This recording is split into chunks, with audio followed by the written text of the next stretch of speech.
Well, hello everybody. Adrienne here. I am trimming my roses for the initial time already in March, which is pretty early for us here in northern Indiana. This winter has been quite mild, except for maybe a week or so where we had a dangerous deep freeze where you couldn't be outside for warnings of frostbite if you were out too long. This is me kind of following up on something that I learned last year, and that was if I don't trim these roses early enough, they will struggle because they will start to have black spot and other things going on. This is a mixture of very little bleach in water, and I'm dipping these clippers in them, or in the water, to help prevent any spread from rose bush to rose bush. So this one's not looking too good, but this one was a smaller one last year. It was planted a little later. Yeah, that stem doesn't look too good on the inside. And that's the only one that even really appears green. Nope, I'm wrong. Here's a little bit of green. And I'm cutting it at an angle. We'll see what this one does. Looks like it's had something poop on it, maybe.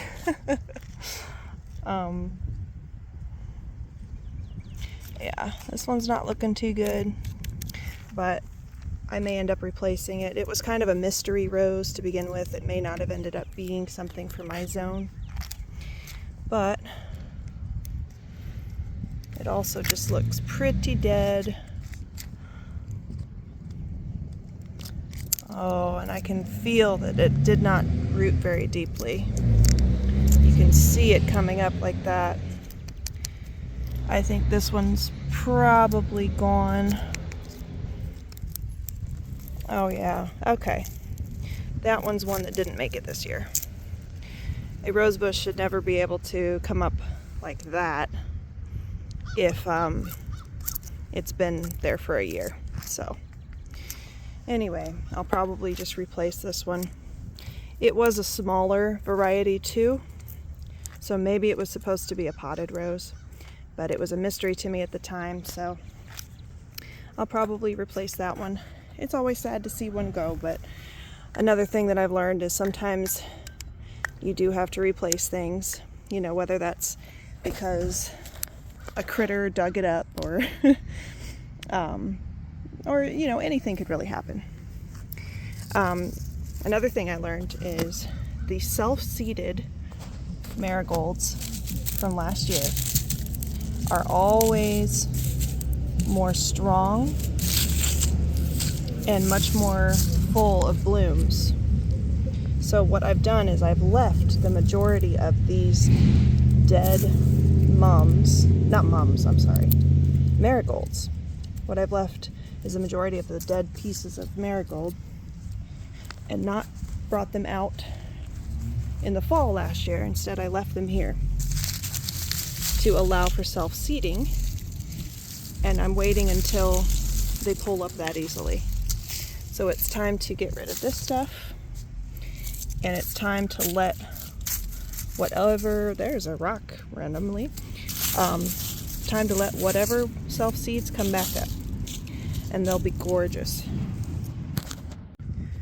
This is something I'm excited about. This is what's left of the green on the peony that I planted, was it 2 summers ago? So I don't know if this is technically the year that it will bloom, but we're clearly going to see something happen, you know, upward in growth.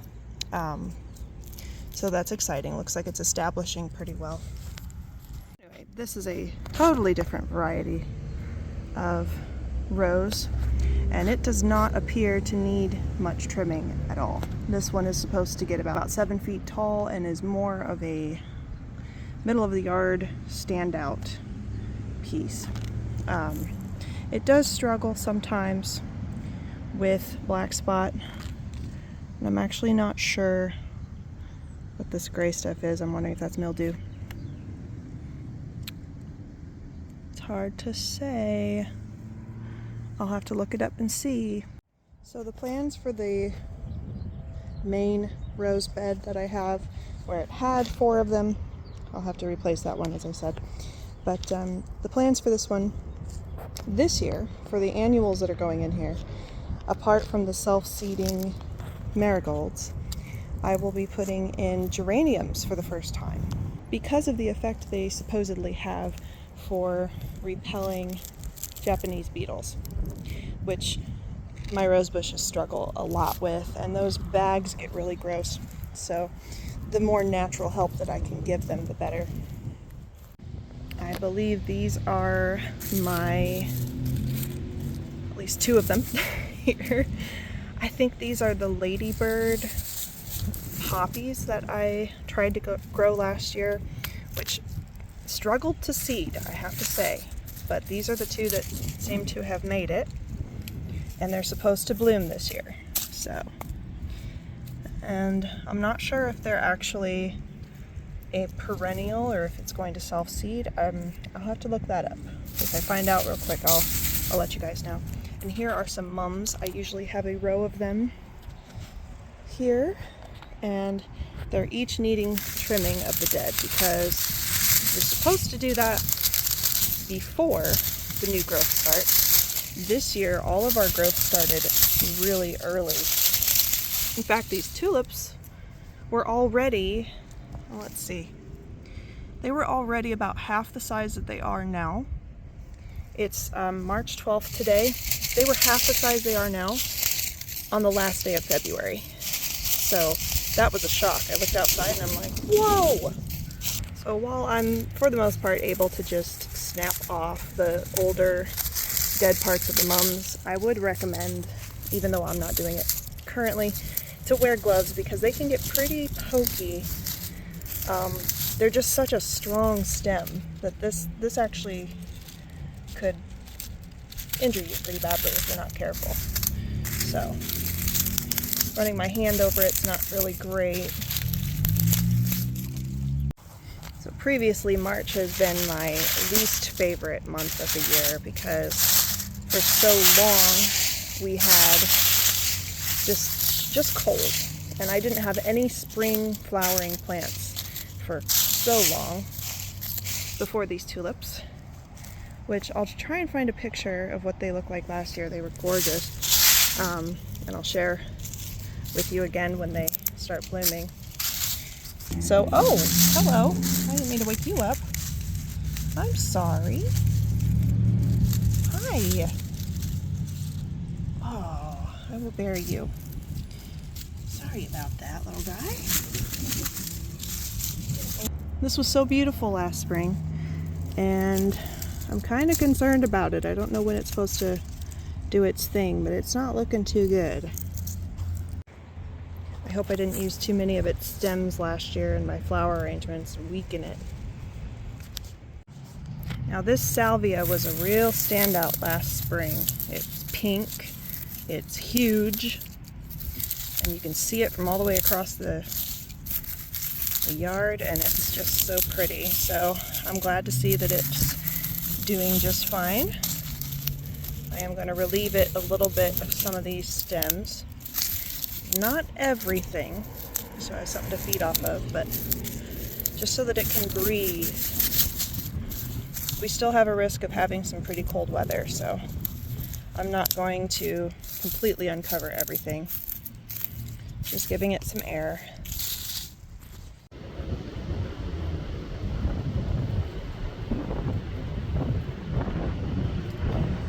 Our first snake of the year that I have seen. Hi! Oh, don't be scared. Don't be scared. I'm not gonna hurt you.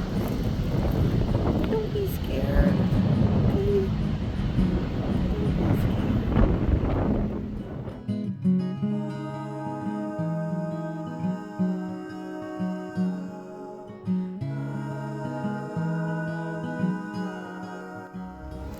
It has been about 2 weeks since I trimmed the roses.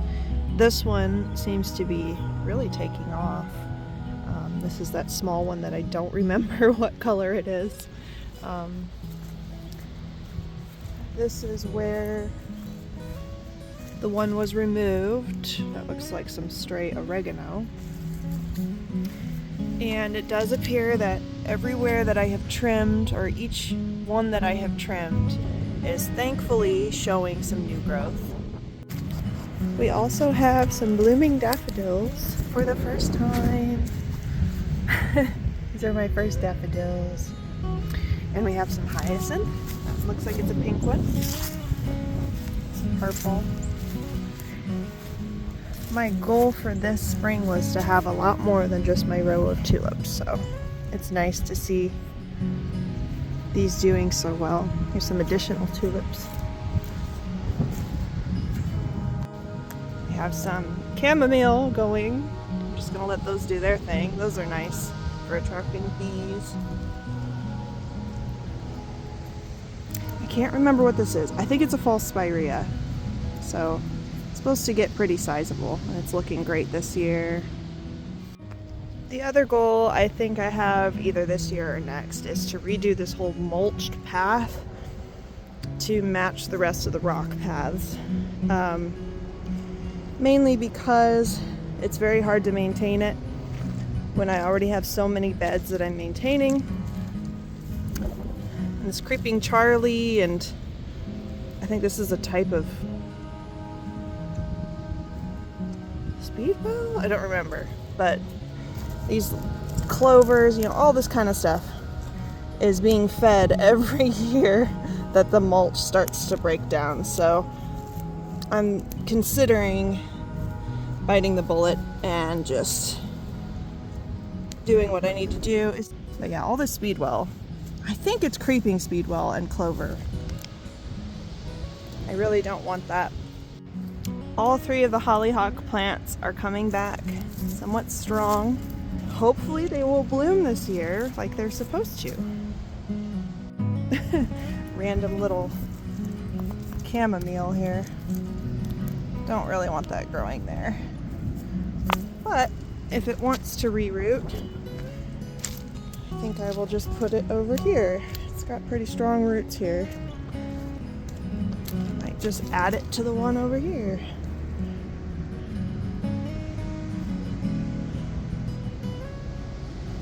And we've had some pretty cold weather. It's supposed to be very nice this week, and it has been pretty warm for March.